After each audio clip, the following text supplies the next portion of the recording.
Hi guys, welcome to ToK today. My name's Daniel and I'm your ideas generator. So today's video is the second part of the second video for teachers who are new to teaching ToK. So if you've never taught ToK before, if you've got very little experience, maybe you've just been to one or two of the workshops but you want more guidance, then this series of 3 videos is for you. The first video was about what to do in the first few lessons of ToK, and I'll put a card up here linking to that video. The second video, the first half of the second video, was about factors that you should take into account when structuring your ToK course, and I'll now put another card up here to that video. This video is going to be about the different models of ToK course, and the final video will be about how to plan a ToK lesson, what to do in a ToK lesson. Okay, let's get into it.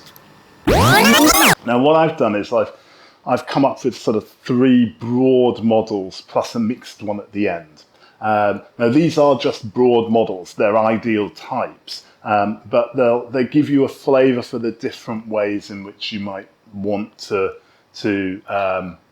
deliver the course. So experienced teachers, if you're watching this, don't criticise me, don't get on to me and start having a go and saying this bit's wrong and that bit's wrong and so on and so on. These are ideal type broad models for new teachers to consider. So the 3 models are ToK Framework. The second model is ToK Concepts and Knowledge Questions. And the third model is Themes and Big Questions. Okay, and the fourth model is why you might want to mix all those together. I call the hybrid model. I'll go through each model in a bit more detail now. So the first and most straightforward model I'm calling ToK Framework. And this is where you teach the ToK framework. So you say, right, we've got to teach 5 areas of knowledge. Let us start with the natural sciences. And then we're going to go on to the human sciences. And then we're going to go on to the arts. And then we're going to go on to history and so on and so on. It's quite obvious. And when you're teaching the natural sciences, you're going to pull out the knowledge framework and look at the knowledge questions in the knowledge framework. Whilst I mentioned the knowledge framework, that new knowledge framework, the one that we're currently using, is just knowledge questions. But if you go back to the last syllabus of ToK, the last guide, which was 2014 to 2022, in there they actually have explanations of what each part of the knowledge framework for the areas of knowledge means. So that's sort of useful if you're a bit unsure or you want to give the students some more guides. That's just a helpful tip from ToK today. Let's go back. So in this ToK framework model, you're teaching the area of knowledge, natural sciences. You've pulled out the knowledge framework and you're teaching the kids the scope, the methodology, ethics, perspectives, and so on, and looking at the knowledge questions. You might even get the science teachers in, and then when you do arts, you get the arts teachers in. When you do maths, you get the maths teachers in to deliver parts of this syllabus. Let me cut in there quickly, guys. Sorry about this. You're going to see me start referring to this amazing flow chart that I've made. You know I like flow charts. So I've made this really detailed flow chart, which on this side has the factors involved in structuring the ToK course. And over here on this side, if I can move it over, it has the frameworks themselves, the different course structures that you could use that I'm talking about in the video. You can get this flowchart from the toktoday.com website. I'll put the link in the video description. It's very detailed. It's the way my brain works. Maybe yours does as well. Enjoy the rest of the video. Bye. This is the most straightforward model, and it has real advantages. It means that you're going to be secure in the coverage of the course. You're not going to miss bits out. The students will have done everything that they're meant to do.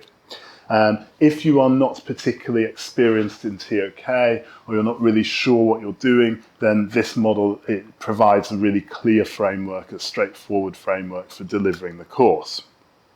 The students will get all of the concepts that they're meant to get, and they'll also get the sort of cognitive development that they're meant to get through this model. However, there are some downsides to this model. It's not particularly interdisciplinary. So by following the knowledge framework, you are sort of dividing the world up into those areas of knowledge.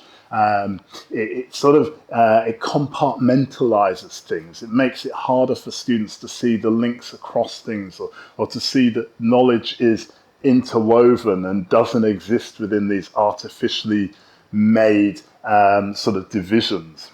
And there's also a danger of repetition with this model as well. It gets a bit sort of like we're on the same treadmill. It can be very, very teacher-led. Now, you may think that's a good thing, but if you're into inquiry or co-construction, this model doesn't particularly lend itself to that. Of course, it can be done, but it doesn't automatically sort of come out of this model. The second model that I'm going to present you with is what I call ToK concepts and knowledge questions. So here, you plan the course around the 12 ToK concepts, and you or the students pull knowledge questions from those ToK concepts. So if you think about the concepts, certainty, perspectives, power, all of those things, and you think, right, so what we're going to do is we're going to do a unit of work around two of the concepts. We're going to do a unit of work around certainty and power, and we'll base it around these two bits of these two knowledge questions. Now, what's good about this approach is that it really is interdisciplinary, because suddenly you start to pull bits from all of the areas of knowledge and the ways of knowing and so on and so on. So, if you've planned a unit of work around power and certainty, so suddenly you're pulling from AoK history, you're pulling from AoK maths, you're pulling from AoK natural sciences and so on. So it's really interdisciplinary. It promotes inquiry if you set it up in the right way, because you're not following a sort of rigid structure in a book, but you're much more saying, like, how do we apply these concepts in the outside world? How do we apply them out there? So it really promotes inquiry. It's also much more skills-based. If it's done well, it's much more skills-based. And especially if you do it as a sort of co-construction thing, it's more skills-based, where you're getting the students to do inquiry and to develop the learning framework themselves. The downside to this model is that you need some sort of confidence in ToK, probably. You need to sort of be able to work out where the framework of ToK fits into your teaching plan. So you've got the 12 concepts, you can plan around the 12 concepts, you might do 2 or 3 concepts for each unit, but then you've got to have one eye on, are we covering all of the areas of knowledge that we're meant to cover? Are we covering all of the optional themes that we're meant to cover? Are we developing the skills that the students need to do their exhibition or to write their essay? So it does take a bit of intermediate confidence. Okay, the third model I'm going to call the themes and big questions model. So this is where you take a big theme and you plan the units of work around that. So that your big theme might be, for example, justice. Okay, and you've got sort of different types of justice, and then you start to build the knowledge questions out of that big theme. We're looking at justice, and through that we're going to start looking at these different knowledge questions, and it's going to pull in these different areas of knowledge. Or it could be what's called the big questions approach, and there's a very popular curriculum out there which takes this approach completely. So these are having the big questions. Is it possible to have an ethical society? Are values universal? These sort of big questions, and then you can build the ToK out of those big questions. And what's great about this approach is that it's very interdisciplinary. You're pulling together all parts of the course and all parts of the kids' learning from their diploma program. It accelerates learning, because the students are taking a critical questioning approach, then they're going to learn probably going to learn much faster. It really encourages breadth and depth of their learning. And it can be personalised. The students are able to personalise it. It's excellent for developing critical thinking skills. The possible downside to this model is the link to the framework. You as a teacher have to be working out how does this big question or this theme link to the ToK framework? Where are they covering AOK history? Where are they covering the ethics bits of AOK maths framework, for example? Where are they covering the methodology of natural sciences? So you've got to sort of keep your eye on that. And then for students who maybe find ToK more difficult or find it more difficult to access ToK, this approach can possibly be more obscure or challenging than the previous two approaches, because the link to ToK can be less obvious. Now, this approach, if it's done well, is absolutely amazing. If it's done well with a good teacher, this approach will take the students a long way. But equally, if this approach is done badly, things will go very wrong very, very quickly. It's likely that the classes and the students will be focusing on the real world context rather than on the ToK issues. Knowledge issues won't be being pulled out of the real world context. And that's particularly true of weaker students as it is for weaker teachers as well. Let's be honest. Some people don't want to teach ToK and they're like, yeah, they've been forced into it or whatever. Different reasons. So got to be slightly wary of the big themes and big questions approach if you're less confident in ToK or if you are working with students who are less confident. Maybe. Many teachers would disagree with me on that. That's absolutely fine.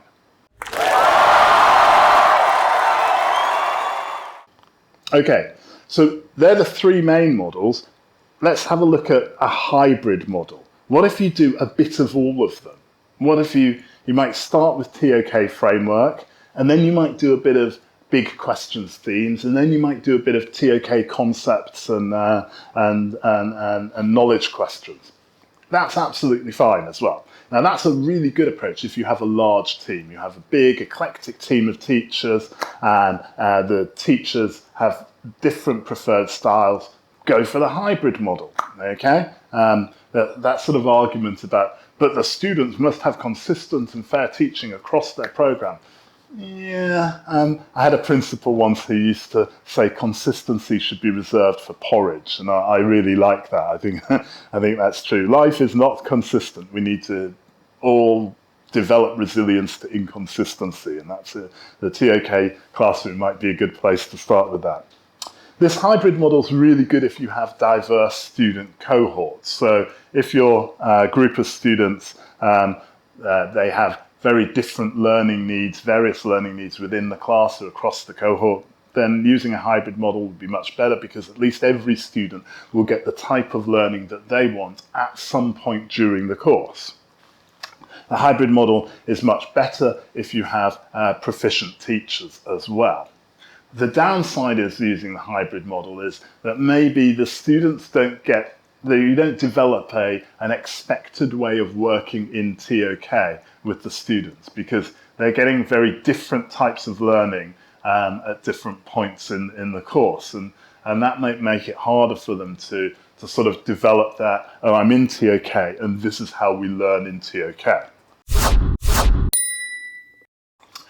Okay, guys, so there's the three models plus the hybrid model. Let me just talk about the model that I use, that me and my team of teachers use when I worked at KIS International in Bangkok.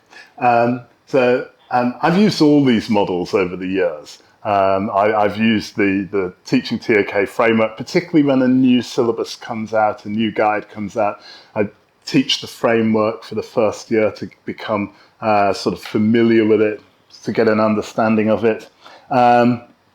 I've used the themes and big questions approach, and that was my preferred approach for many years whilst I was teaching in Hong Kong. The team of teachers that I worked with in Hong Kong, on the whole, that's what we preferred, was the themes and big questions approach. We didn't buy that big questions curriculum which is out there. We wrote our own sort of big questions approach, and we used to change it every year, and I used to really enjoy the discussions with that big team of teachers on, what are the important issues that we need to be hitting in the classroom, what are the important issues that we need to be discussing and bringing the students' attention to, what are the values that we should be trying to develop with the students. It's a really great approach, and we had some very able students in that school as well, so they reacted very well to those more philosophical approaches.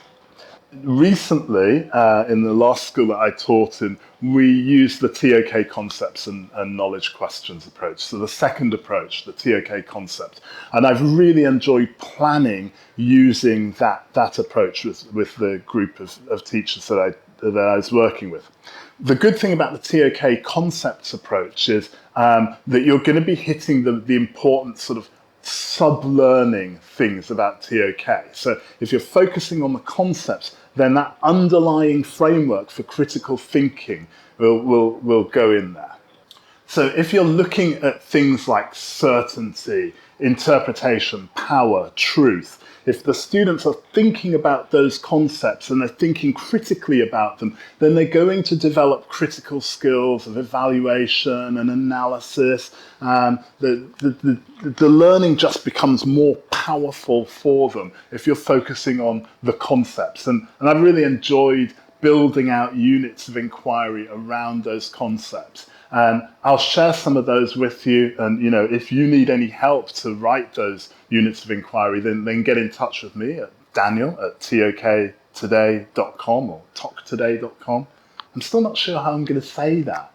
So yeah, if you want some help developing units of work around concepts, then get in touch with toktoday.com. Okay, I'm going to round this video off now. It's been a lot of me sat here talking, which is not a very good inquiry-based model, but I hope that you found that useful. I hope that you enjoyed it even, maybe. And I look forward to seeing you in the next one. Thank you for watching, and goodbye.